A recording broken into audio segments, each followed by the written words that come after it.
Hello and welcome. A good Wednesday. It is the 6th of August. My name is Betty Johnson and this is the Owatonna Today Show. We are glad to have you along. Of course, we do want to mention that the Owatonna Today Show can be seen 6 days a week on Charter Channel 8. Various times throughout the day. Also, we want to remind you that we are out there on the internet, on YouTube. Simply enter Owatonna Today Show, and if you have a particular show you want to view, just enter the date of that program. And in the search box, or you can go to the thirdhandsvideos.com and click on the Owatonna Today Show tab, and it'll take you to the list of the current shows. And if you're on Facebook, like us on Facebook, and you'll receive notification each time Leanne uploads a new program. And as always, we welcome your questions, comments, or any suggestions you may have for guests or topics to the show. All you need to do is contact us via email at owatonna@charter.net, or you can contact Leanne at 390-5751. Very interesting program we have for you today. We're going to be talking with the Steele County Attorney, Dan McIntosh, and Nicole Grams. They are with a new program called Drug Court of Steele-Waseca counties, and that is going to be something you'll want to stick around and learn about. And also in the second segment, we're going to be visiting the Southern Minnesota Model Aircraft Club. They're having their air show coming up very shortly, and that's all ahead, so please stay with us. Hi, I'm Jody Voisin with the staff at Fairview Animal Medical Center, your other family doctor. Fairview Animal Medical Center is a proud supporter of the Owatonna Today Show.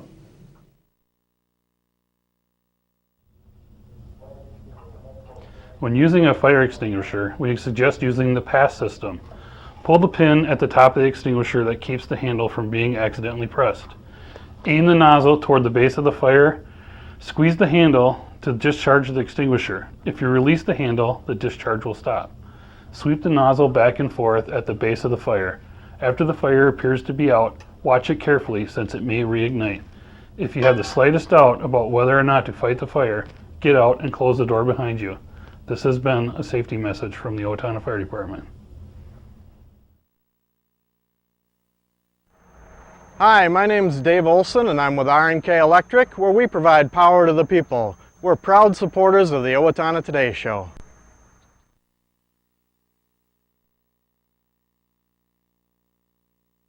Minnesota's biggest county fair, the Steele County Free Fair, is August 12th to the 17th in Owatonna. Over 40 thrilling rides on the Gold Star Midway, 3 free entertainment stages. See David Smith Jr. Human Cannonball, sponsored by the Minnesota State Lottery. Shout over the Midway twice daily. 7 grandstand shows, beer garden entertainment daily. Visit the new Alan R. Radel Family Livestock Pavilion. The entertainment dream of 2014, the great Steele County Free Fair, August 12th to the 17th. Drug Court is a new program with Steele and Waseca County, and we have Steele County Attorney Dan McIntosh with us here to explain exactly what it is and how it came about. And it sounds like quite a valuable program, and lucky that we have it, Dan. And a lot of it's probably due to some of your work, I understand. Well, we hope it's going to be a good and valuable program. We deal with some realities in the criminal justice system, and one of those is that the majority of the people we deal with are chemically dependent or chemically dependent and mentally ill. The other reality we deal with is it's very expensive to jail and imprison people. Mm-hmm. In Minnesota, it's about $42,000 a year to have someone in the state prison system. So some people need to be there, and those opportunities are there for people if they get themselves in that predicament. But drug court is a way to better address criminal behavior that's driven by drug and alcohol use. This started in Miami, Florida, actually, about 25 years ago, and has been spreading throughout the country. There's about 30 other drug courts in Minnesota. Okay. And this year, there were 6 new courts that started up, with Steele-Waseca being one of those. Rice County is another one. All right. Mm-hmm. So about a year ago, a group with Steele and Waseca counties got together. There was a state grant application, solicitation that went out. And we decided we would go for it as a joint multi-county court and put a grant together, which was awarded. And our funding would start then July 1st of this year. And so then in the meantime, we got the notice that we got the grant, and then we really had to do the hard work of getting this thing planned out. So the groups got together, we had a lot of meetings, a lot of training together, and then in March of this year we did a combined federal training that was held up in Bloomington, and really worked out the details of our program, which are based on best practices that have been developed throughout the country. And so we have started as of the beginning of this, of July, I should say, and so far there's been 19 referrals, and 8 of those folks have been accepted between the 2 counties. How many can you have in the program? Our program is limited to 40 at this point, and after a couple years, if the demand is there and we have the ability to expand, we will. But 40. And there's a screening process they go through to make sure they're eligible? There is. One of those that the county attorney's office does is a legal screening. So there are certain offenses that you cannot, that are not drug court eligible. Violent offenses involving weapons, involving harming some other person. Even if those are drug and alcohol driven, those are not appropriate for this type of a program. Or if you have certain felonies in your past that involved, very serious harm or death. It could to make it a someone. little dangerous to work with, I imagine. Right, and we still have to look at, especially from the county attorney's office, public safety is our main goal. We just happen to believe that with drug court there are different ways to protect the public safety, and one of them is to turn the lives of some of these high risk and high need offenders around, and therefore they will not be a danger to themselves, they will not be committing property crimes, drug crimes out in the community, and actually become more contributing members to society. So it's kind of a philosophical shift that goes on in counties that haven't had drug court. But it's a very intensive program, which Nicole will explain. For a lot of the people, it'd probably be easier to go just sit their time, do a year or 2 and be done. But then they'll be back again in a few months. Right, that's the whole thing, is that if nothing changes in their lives and their underlying issues aren't addressed, they're going to be right back where they were when they started. So people have to voluntarily choose this program, and they go into it knowing all the obligations and knowing what's expected of them, but also knowing all the benefits they can achieve for themselves, which then in turn become benefits for the community. And you have to address practically every life need, Well, basically. the people that we are going to serve do not have simple lives. They do not have kind of traditional day-to-day operations, so there are a lot of little things that we all take for granted, like knowing how to write up a resume, for example, that we're going to try to help people with. It sounds like a large undertaking. How did you come about with a coordinator? I mean, that sounds like, to me, it's a very intensely responsible position. Yeah. Well, to make the program successful, you need to have somebody kind of doing the organizational piece. And the program involves many different disciplines. And so what happens each week is the coordinator will receive referrals from probation staff, from county attorneys, from private or public defenders. I go out and I meet with these individuals in jails, homeless shelters, in their home, out in the community, wherever they're at. I conduct a screening to identify if they're high risk, which is high risk to engage in criminal behavior, and high need, which is they're in need of treatment. The county attorney's office conducts the legal screen to see if there's anything in their criminal past that would disqualify them from the program. I verify that they're a citizen here in Waseca or Steele County. And then after that's completed, I take it to this multidisciplinary team each week. And that's comprised of the judge, county attorney, private attorney, 3 treatment representatives, 1 from a halfway house, 1 from an outpatient provider, 1 from a mental health field, and law enforcement. And what we do is we sit and talk about the needs presented and whether or not the person meets the criteria to come into the program. If that person's accepted into the program, each week we talk about what successes they've had, what challenges they've had. We want to promote the successes. We want to promote positive behavior. And if they've had some challenges or violations, we want to immediately take action on that so that they understand that there's an immediate response to their behavior. It's a minimum of an 18-month program. And during the time they're participating in the program, We want to see them seek independent housing, either rental housing or home ownership. We want to see them working full-time. We want to see Do them... you assist in finding them a job We work with them on helping them find a job. and training? And what we're doing is we're pairing up with community resources to help with some of those needs. And so we have a community outreach committee that's comprised of someone that may own a temporary employment agency, somebody that may run temporary housing, somebody who may help with healthy nutrition for eating, somebody that may have budgeting skills or financial background. And what we're doing is we're attempting to get these folks integrated into the recovery community and in helping identify the needs they have and identify the folks that have those skills to help them with those needs. So it's basically retraining or giving them additional training they had some earlier in their life?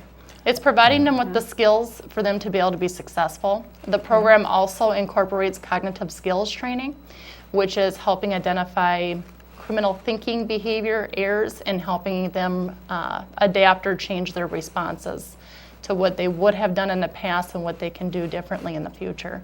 So we're building on their skills, we're promoting their successes, we're immediately addressing any challenges or violations that they have, so that the goal is that they are contributing members of our society, paying taxes, improving their relationships with their family, giving back to the community, and that they're able to kind of break the cycle of addiction, and that ultimately they're able to improve their lot in life.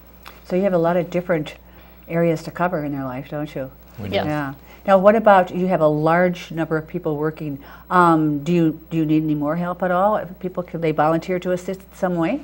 We've been out making some different presentations, and pretty much everywhere we've gone, we've found someone who says, hey, I've got someone who has been through this type of process, or people who have themselves had some recovery issues and they want to get involved and help out. So it's simple things like being able to provide some rides for participants, or if people have professional skills, career type things, resume things. So Nicole's number is listed there, and we'd be happy to have anyone from the community who's wanting to help out and assist, because it's really a community-based program. Right, in both Steele and Waseca, and you have basically the same programs in each Yep, county? same Okay. policy manual, same oversight group, and Nicole's the coordinator for both. Well, this sounds like quite an interesting program. I'd like to hear more, so I hope you come back in about 5-6 months and tell us how it's going. We'll do that. And in the meantime, I hope the word gets out and people, it makes me feel a little better to know that there are some, there's programs out there to help these people so they aren't repeat offenders. Sure. I mean, Yep. we're the taxpayer. That's right. Yep. And that really makes a difference. So thank you for joining us today, and we wish you great success with a, very well thought out program. Thank you very much. Thank you for having us. When we come back, we're going to be checking in with the Southern Minnesota Model Aircraft program or show coming up. So don't go away.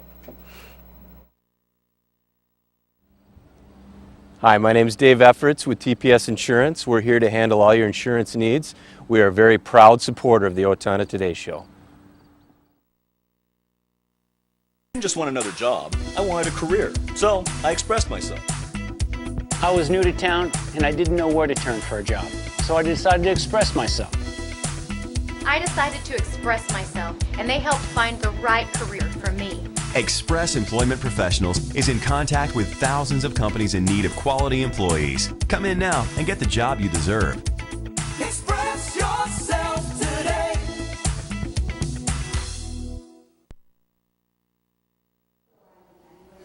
Do you know how to safely dispose of your prescription and non-prescription drugs?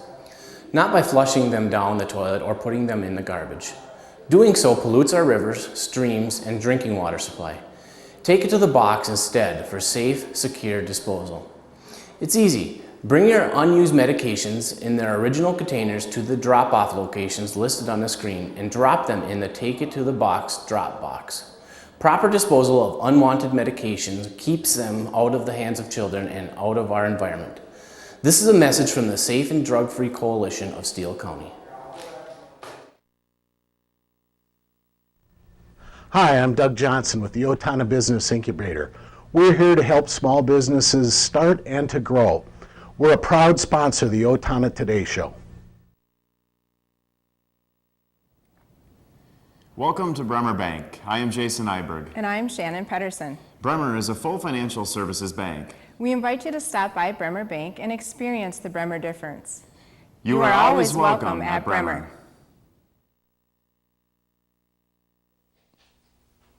Hello, I'm David Einhaus with the Owatonna Foundation.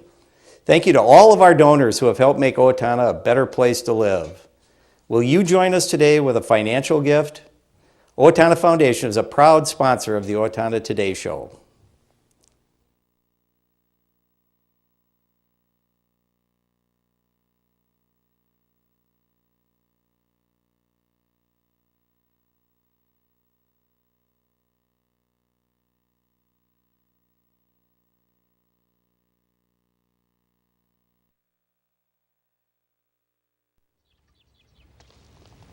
And we're back with the Owatonna Today Show. We are in a beautiful field in beautiful southern Minnesota today, talking about planes. And we're going to talk. I'm going to have you introduce yourselves in just a minute. But first, tell me where we are and what we're doing. Well, we're at the Southern Minnesota Model Aircraft Club, and we are going to give you a little demonstration on what we're going to do this weekend. There's a big event coming up this weekend. It's called Northern Alliance Military Fly-In. This is our 10th year. Isn't it 10th year? Yes. And it's going to be big. It's going to be a lot of people. Tell me about you first, your name and kind of what you do in real life. Well, my name's Phil Schwartz. I work at Viricon. I was a road driver. I retired from that 5 years ago, so I stay around town now. But I've been the president of this club since we started it 10 years ago. Okay, good. And you? Hi, I'm Steve Mills. I'm actually from Mankato, but I fly over here in Owatonna, and I work at South Central College in North Mankato and Faribault. Okay. And I'm the event coordinator for our Watts over Owatonna event that was last week, and I co-coordinate the Northern Alliance fly-in this coming weekend. Good. All right. And you, good sir? I'm Marty Zimsli, live here in Owatonna. I do work in North Mankato for Alliance Pipeline. Okay. Been a member of the club for 6 years. Okay. Let's talk about the club, because that's kind of why we're here today. It's been here for 10 years, you're saying. And what is the whole purpose behind this club? We all like warbirds. We all like the military warbirds and classics, like the Cub there. It's kind of a specialized field. A lot of guys come down from the cities. We're out in the middle of nowhere where noise doesn't really is a factor. Yeah. That's a big problem in our hobby is the noise. And this is all privately owned by Tim Johnson. He graciously takes care of everything for us, and he's our number one guy. Does he also have planes? Oh yes, he has these planes. He has full-scale planes. He's a busy guy. So we're not going to see like airliners. We're not going to see commercial craft in these kind of planes, are we? Oh yes, you are. Yes, 30-foot wingspans, 250-pounders. Yeah. 4 engines. There'll be a few of those. But how many people belong to your club? We probably have between 50 and 60 people, I think, that are regular flyers. Yeah. And so to become a part of the club, do you have to own your own plane or just have a passion for it? Just a passion. You come out here and we'll get you started. It's not a problem. We love new guys. We do it all the time. We train you. You don't have to really join until you're ready to go. Mm-hmm. How addictive is this hobby? No. Ask my wife. She'll tell you. It is very addictive. It's just so much fun. You'll never find a hobby like this where all the participants are such great people. I mean, everybody helps each other out. It's just a ball. Well, I want to talk about the build itself, so we're going to come over to you, Marty. Tell me a little bit, what is it like to build one of these planes? Well, it takes a little bit of craftsmanship, mentorship. I think I've gotten help from most members of the club. It's not something very intuitive. So to get to that point, it takes a little bit of help, a little bit of imagination, and a lot of passion. Tell me about your first build. What did you build and what did you start with? I built a much smaller Corsair, like it's on the end over there. My neighbor Chris Mayer helped me through it, showing me where to strengthen things and whatnot. And next thing you know, I had a flyable aircraft, and I still have it today. Tell me about the aircrafts we're looking at today, starting with a really big one. So on the end, that's a F4U Corsair, Voight Corsair. Beside it is a Cub. You see those in normal aviation, most airplane or airfields. Next to that is a P-47 Thunderbolt, and then a smaller version of the same aircraft. What is the one, they look very different, they have wings and propellers, but what's the one thing that unites them and makes them all the same? As Phil stated, most of these are either warbirds or classics. So classics in aviation who broke ground or became well known in the aviation community. I was told that especially the first three, but all of these are kind of hand built. You don't kind of go into a store and buy a ready-made big bird like this, do you? No, not normally. Many of these they come in different forms. You can stick build, which is its rawest form. It's wood, and you build it to the shapes that you have today. They're cut. Some of them are called ARFs, which are almost ready to flies, which are modularly built, and then you assemble and secure it from there. And then there's another version called RTF, which is ready to fly. So you essentially take the product right out, do a little bit of mating to your transmitter, and fly. Now, do you judge those people? No, absolutely not. I think all of us have one version or the other. They have their own personalities and they have their own place. Do you build the engines as well, or just the planes themselves? No, just the planes themselves. Okay. I want to talk we're actually here today because we've got a big event coming up tomorrow, and Steve, come on over here. We're going to talk to you about this. Actually, last weekend you had a big event too. Start with there, and then we'll go into the other one. Sure. So this past weekend we had what's called Watts over Owatonna, and that was the 5th year. We started that kind of as an offshoot of our military one. We have a lot of flyers that have gotten into electrics lately as the battery and power systems have really improved over the years. The electric airplanes have taken hold with a lot of people, and so we organized a fly-in especially for them because a lot of the electrics are smaller and a lot of the warbirds get to be bigger. It's just a nice split that allows everybody to have a good time on a weekend of their own. So coming up, we have our military and classic fly-in, the Northern Alliance military fly-in, and that is all geared mainly towards military aircraft, whether they were used in wartime or peacetime. But we also include the classics because they're very closely tied with most military aircraft, such as the Cub. A lot of the pilots in the World War II area would have trained on a Cub in peacetime or even during wartime. So it's the event is officially Friday and Saturday, but we have guys coming nearly as probably Tuesday from a lot of states. I think about 20 states from Ohio, Colorado, Oklahoma, a lot of course from the Midwest here as well.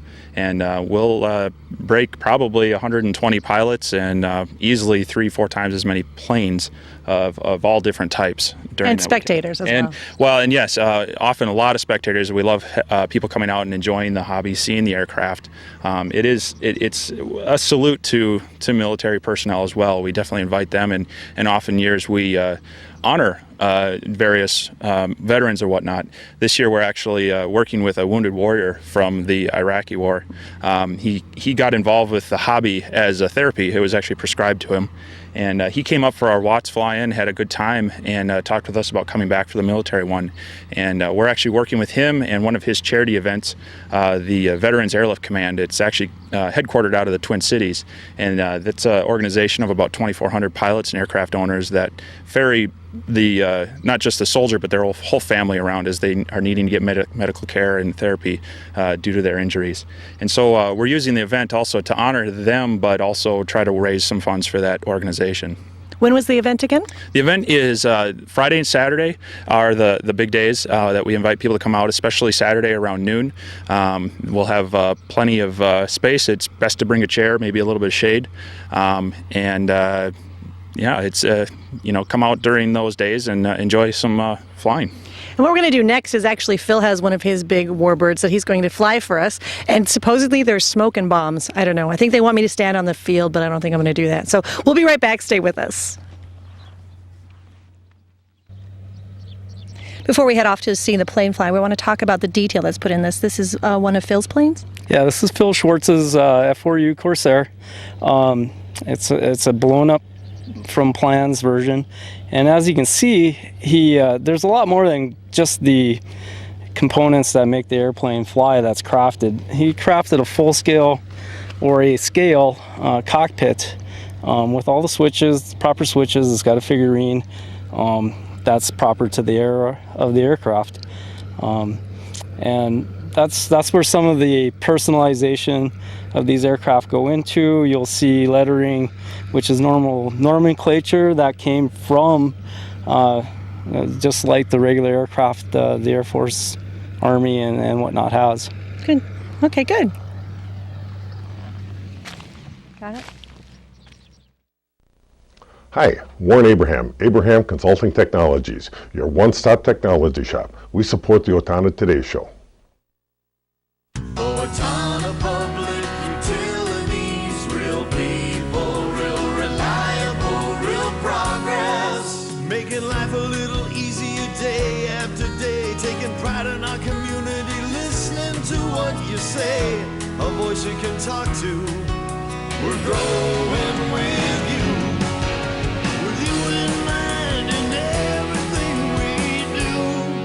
Owatonna Public Utilities.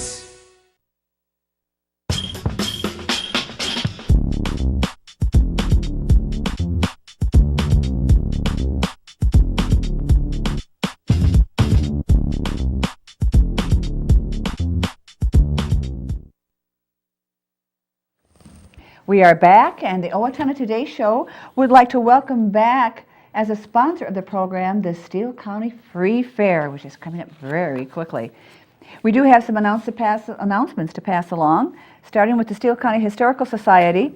They have children's programming on Thursday, August 7th. That's coming up tomorrow, 9 a.m. to 6:30 at the Village of Yesteryear.